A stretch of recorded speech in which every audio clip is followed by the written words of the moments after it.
স্বরচিত কবিতা পাঠ। শিরোনাম বৃদ্ধাশ্রম। মনের মাঝে অনেক বেদনা, না বলা যাতনা, ধেয়ে চলে প্রতিক্ষণে এই মননে। যে অন্তরিক্ষে মমতার আধার, তারই জায়গা কেন বৃদ্ধাশ্রম? এ কেমন আত্মকেন্দ্রিক যৌবন?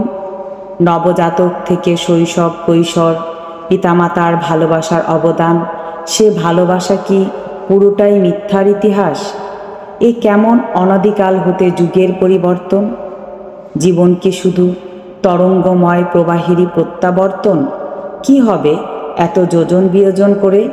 যাবে তো মিশে জীবনের যোগফল ধরিত্রীরই বুকে।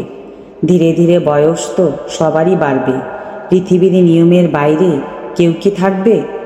মানব বন স্বপ্ন বুনে জীবনের নিয়মে, সুখের নেশায় মত্ত থাকে আপনকে ভুলে। জীবনের সব জয়ের মাঝেই পরাজয় মিশে থাকবে।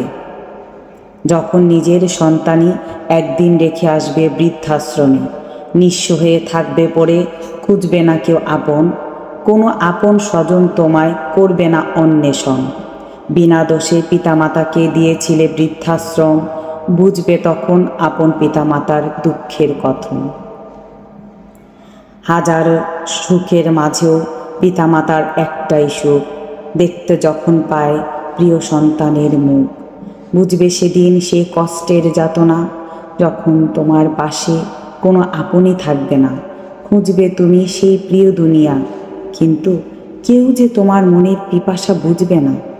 আপন দুনিয়ার সবচেয়ে আপন প্রিয় পিতামাতা, এমনভাবে এই দুনিয়াতে কেউ তো ভালোবাসবে না। যতই থাকো ব্যস্ত এই রঙিন জীবনে, এই দেহ একদিন মিশে যাবে আপন জমিনে।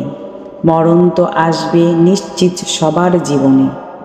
কি স্মৃতি রেখে যাবে শেষ বেলার স্মরণে? অন্ধকার ঘরে রবে নিথর এই দেহ, নিঃস্ব রবে একুল ওকুল, খবর নিবে না কেহ। পিতামাতার হয় যদি বৃদ্ধাশ্রমে বাস, তবে তো হবে বিচারবিহীন স্বেচ্ছাচারী মনোভাব।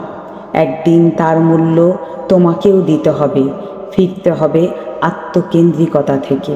নির্বিঘ্ন প্রয়াণ সদাই করতে হবে অন্বেষণ, মিলেমিশে বেঁধে রাখতে হবে স্নেহের বাঁধন। এসো তবে শপথ নেই আমরা সবাই, হৃদয় ধ্বনিত হোক শ্রেষ্ঠ কথন। কোনো বাবা মা থাকবে না বৃদ্ধাশ্রম, কোনো বাবা মা থাকবে না বৃদ্ধাশ্রম, কোনো বাবা মা থাকবে না বৃদ্ধাশ্রম।